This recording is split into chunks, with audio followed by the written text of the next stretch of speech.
tears as 8-month-old girl is strangled allegedly by a house girl in Nairobi. We're aware that Jubilee is planning to plant people in a protest under the guise of coming to support. Tunaweza hata sisi kugoma na sisi tukagoma tukisupport maneno ya serikali. CORD and Jubilee gear up for more anti-IEBC protests tomorrow as Mombasa joins the fray. The country needs to be lead very fast. Lack of medical specialists threatens to derail the medical equipment leasing scheme. I want to tell you that the majority of the Jubilee members of Parliament want to see changes. Also tonight on Checkpoint, don't miss our big interview with CORD leader Raila Odinga.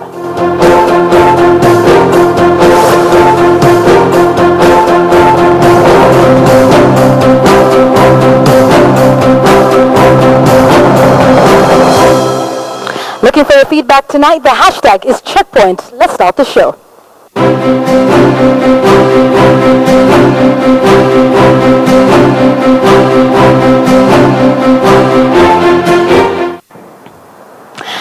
Good evening and thank you for joining us tonight. Our sign language interpreter is William Silla. Now you may remember a case against former Kenya Tourism Board Chieng Ongonga and former Tourism PS Rebecca Nabutola. Well, we'll be telling you about the Court of Appeal's decision and why that is the subject of my take much later on in the show tonight.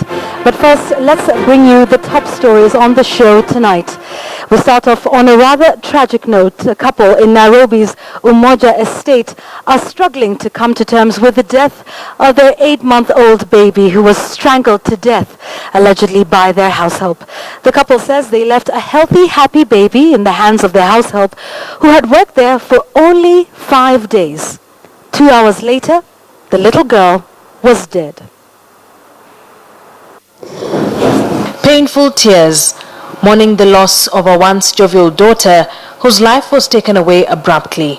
These are the scenes that greet you at the home of Mr. and Mrs. Alphonse Mwatu.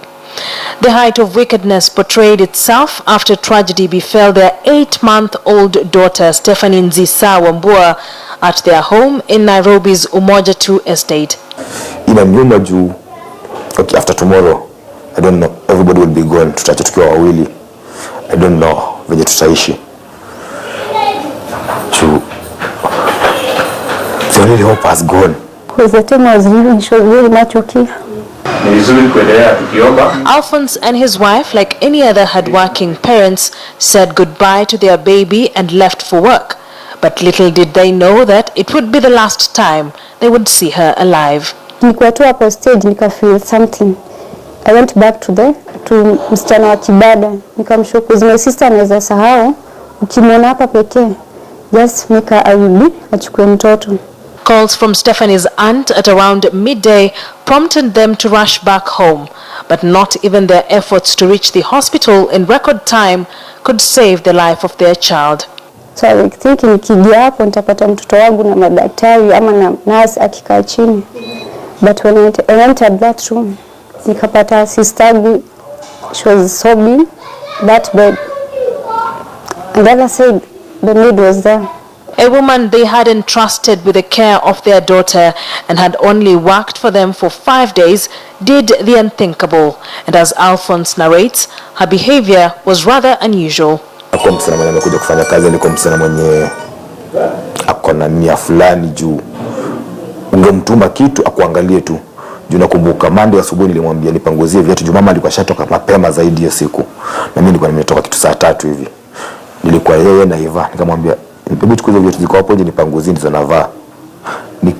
Nika brush meno, nika change, kuja kuvaa viatu na patata haja panguza. The autopsy results reveal that Stephanie had been strangled, but even with the house girl currently being held at the Buruburu police station, Alphonse and his wife remain with the nightmare of not only mourning their daughter, but also the struggle of comprehending what they or their daughter did to deserve such treatment. Stephanie will be laid to rest at her father's home in Kangundo tomorrow. Akisa Wandera, KTN News. Indeed, quite tragic for the family there. We hope justice will be delivered. Now, let's move to matters politics. The opposition now accusing the Jubilee government of planning chaos during the ongoing anti-IEBC protests. But as Chris Thairu now reports, Court Senators James Orengo and Johnston Madama, however, maintain the protests will not stop. It will be the fourth time that CORD leaders and their supporters staged demonstrations at the anniversary towers to pressure IEBC commissioners to leave office. And the opposition leaders now claim that they have reports that their rivals in the Jubilee coalition are planning to stage a parallel demonstrations. But we are aware that Jubilee is planning to plant people in a protest under the guise of coming to support demonstrations against the IEBC. Those behind this plan are well known, and already the Vice President spoke about 3 or 4 MPs from Nairobi. Wale ambao walifikiri tutashtuka na tutaogopa wajifunge vibwebwe, kwa sababu kazi sasa ndio inaanza. Ilikuwa haijafanyika, sasa ndio inaanza. And it is emerging that they might be right. Sisi tukiwa watu wa Jubilee tunaweza hata sisi kugoma, na sisi tutagoma tukisupport maneno ya serikali. When asking the police to provide security for the demonstrators on Monday, the politicians accused the Jubilee coalition of planning to cause chaos and declare a state of emergency in the country before postponing the August general election in 2017. It will be upon the national government, particularly the Interior Ministry and the presidency, to ensure that CORD protesters enjoy police protection and that criminals are kept at bay. Serikali ya Jubilee inataka utata katika taifa letu, so that the President of the Republic of Kenya can have an opportunity to declare a state of emergency. We have to get a bipartisan solution to unite this country moving forward.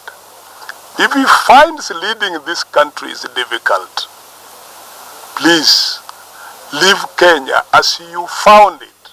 The president over the weekend rolled out any possibility of entering into dialogue with the opposition leaders with an aim of forcefully ejecting the IEBC commissioners from office, adding that it amounts to flouting the constitution. Moja alifanya sijui ya IPPG, kwa nini wewe unakataa?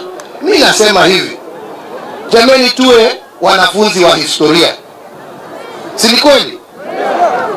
Tujue ya kwamba wakati Rais Moi alikuwa anatawala akitumia katiba ya zamani, katiba ambayo ilikuwa imempatia nguvu kama rais ya kuteua wale ambao watasimamia uchaguzi. The Cockrell Party KANU, which is an affiliate party of Jubilee Coalition, participated in the anti-IEBC demonstrations last week through its Secretary General Nick Salat, and come tomorrow, the same is expected to happen. Chris, the KTN News. Meanwhile, the anti-IEBC protests are tomorrow expected to extend to the coastal town of Mombasa, with Area Governor Ali Hassan Joho assuring the public they will be peaceful.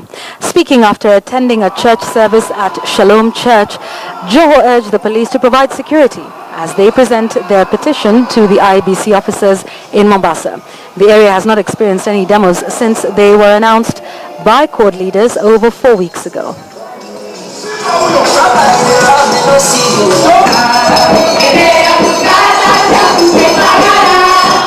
We want to hold a very peaceful demonstration. I want to be clear, very, very peaceful. What we expect from the police is really just to escort us so that we can present our petition to the IEBC. So therefore, I want to urge all of us that will participate in this demonstration to be as peaceful as it is required of us. Now, one of the Jubilee administration's campaign promises was to provide quality and accessible healthcare. And with only 15 months to the 2017 general election, we assess the progress of Jubilee's provision of quality healthcare. With just a week to the June deadline that the Jubilee administration had projected to complete the implementation of the 38 billion shillings medical equipment leasing scheme, the Council of Governors is raising an alarm over the lack of over 100 specialist doctors in level 4 and 5 hospitals in the counties. The governors argue that this may derail the scheme under which 2 hospitals in each of the 47 counties are set to be fitted with high-tech dialysis and radiotherapy machines, in addition to modern intensive care units. The country needs to rethink very fast the training of doctors. So we have vacancies of specialists in the counties, but we have excess of general medical practitioners who cannot be absorbed in the counties. The country currently only has 12 oncologists based at the national hospitals and former provincial general hospitals, and even though the 5 companies that won the equipment supply tender are required to continually train technicians and biomedical engineers handling the equipment, governors and health experts are now warning that the project may flop if counties are not financially empowered to hire resident specialists. It is much cheaper actually to train healthcare workers. It's much cheaper actually to increase healthcare workers' salaries, yeah, and then bring equipment, than to just bring equipment, spend a lot of money, force counties to commit to paying a lot of taxpayers' money for a white elephant. Zile mashini peke yake kama hizo za dialysis ambazo ziko hapa Nyamira sasa, zilikuwa zinapatikana peke yake kule hospitali ya Kenyatta Nairobi. Kwa hivyo mtu akiwa mgonjwa hapa ni afanyiwe harambe ndio apelekwe Nairobi ati apate matibabu. Sasa hiyo matibabu imeweza kufika hapa. Governors preferred not leasing but outright sell of those equipment to be bought so that they are permanently the property of county governments. Yes, what happened after the 7 years or is it 8 years? What happens after that? All the equipment goes back? Is it left to us as, does it have a residual value? Cancer is currently the country's 3rd leading cause of death according to statistics from the Kenya Cancer Registry. But accessing diagnosis services and treatment still remains a nightmare for most Kenyans. I want to see the private insurance companies allowing all of us to be able to access healthcare even in public institutions. Kuna wakati nilienda lakini ilikuwa screening tu ile ya kawaida ya kina mama ya cervix cancer. Yes, ikakuwa mzuri, faster, very convenient. With the fight against corruption, we believe more can still be achieved and it will be achieved in years to come. There are background issues, and this background issue is that you must have qualified, well-trained, well-motivated health workforce, which we don't have. Now, with healthcare workers in most counties still demanding for better working conditions, then the national government might yet again have to come to the aid of the counties in the recruitment of specialized doctors to make the medical equipment leasing scheme finally a success. Muremi Mwangi, KTN News in Nairobi. Now, there was drama on the streets of Eldoret when police lobbed tear gas canisters at street children who dumped a body at the county headquarters gate. Police, in conjunction with county askaris, used whips and batons to disperse the street children who were protesting against the killing of one of their own. The teenagers had accused the county askaris of killing one of their own and later dumping the body at the nearby Sosiani River. Transport to and from the town was disrupted in the ensuing running battles. Other reports, however, indicate that the deceased died as he tried to cross the river. Wanatupata wengine wakilala, wanapiga fimbo. Huyu kijana mdogo amewakosea nini? Wanapiga mafimbo ya kichwa na wanatupa tear gas, wanatupa kwa maji. Na mwenye anaenda kuwasaidia tena wanapiga na mamawe. Tufanyeje sasa? Wakapata mwili inaning'inia kwa kando ya nyazi. Wakachukua ile mwili wakaibeba, wakaanza kufanya maandamano, wakasema wanataka waonyeshe municipal kazi yenye wamefanya.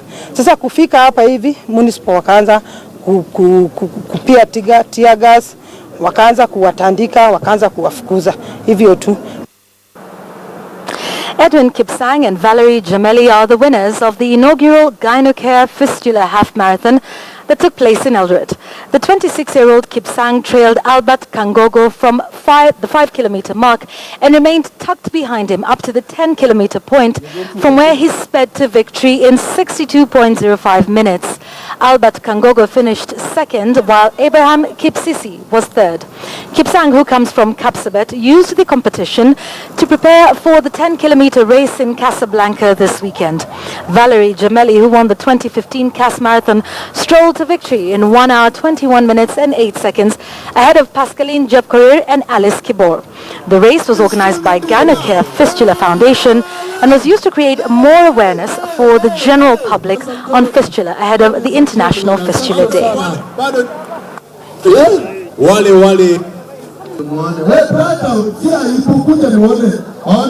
India leo imekuwa ngumu sana. Competitors were so competitive. The steep was so slow, but huwezi kimbia sana mahali pana mteremko. Ndio imekuwa kali, nimevumilia. Tulikuwa tukitarajia sababu mazoezi yetu tunapiganga ni ile ngumu. Ni ngumu. Nasaidiwa na msango. All right, so we had an opinion poll question that we had posted on Twitter a little earlier this evening. We asked you, do you think Raila would stand down for A, Kalonzo Musyoka, or B, Moses Wetangula, or C, none of them, and thereby, be the court flag bearer in 2017? 14% of you say he would stand down for Kalonzo Musyoka. Just 4% say he would stand down for Moses Wetangula, and 82% of you say he would stand down for none. Now, let me get into more of your feedback. Beer Samuel says rigging elections shouldn't be part of our lives in 2017. We need a fair IEBC that will serve the interests of all Kenyans. Leonardo Dinjuru says Raila's response to Aladwa's comment leaves a lot to be desired, sends chills down my spine. God help us.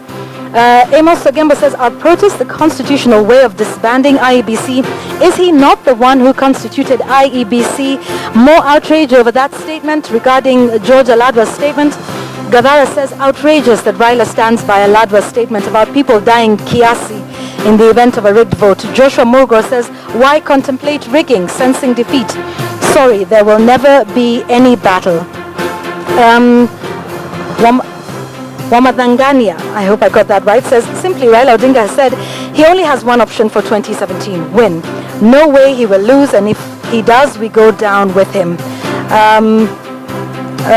Shir of Sheba says, Raila not strongly condemning hate speech by his people is a big problem. Claiming others have made similar speeches is ridiculous.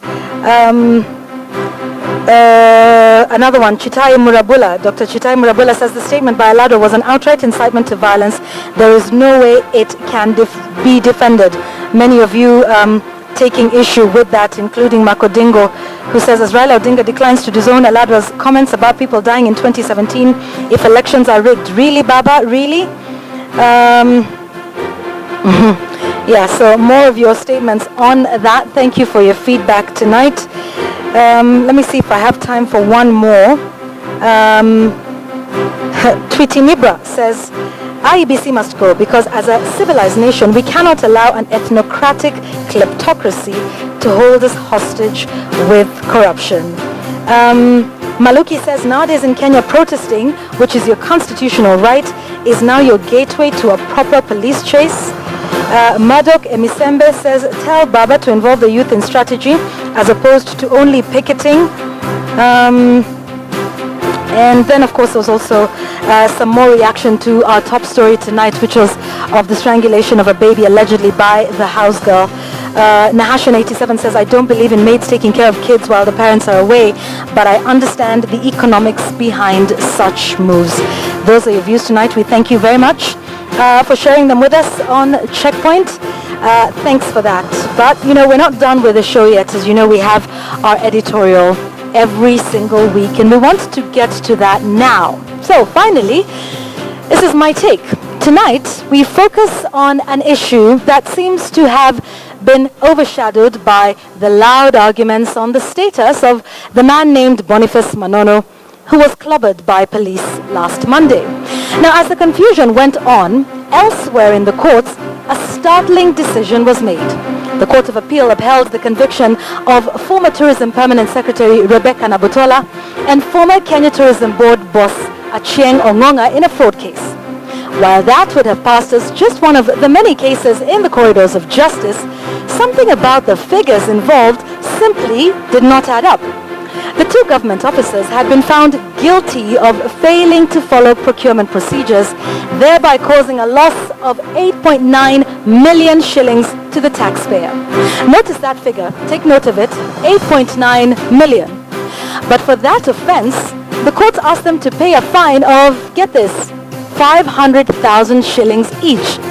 That is roughly 6% of the money that the government had lost. Granted, court decisions are rarely neat mathematical equations, and there are many rights and responsibilities to be balanced.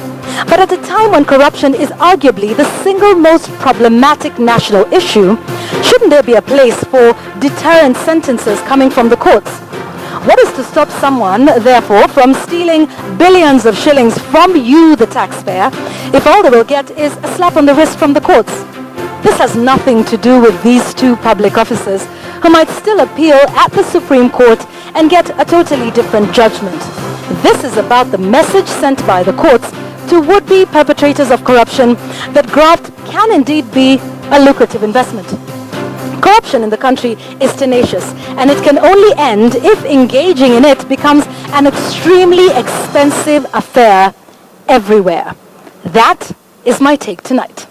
Thank you very much for joining us and for watching our show. As always, our sign language interpreter was William Silla.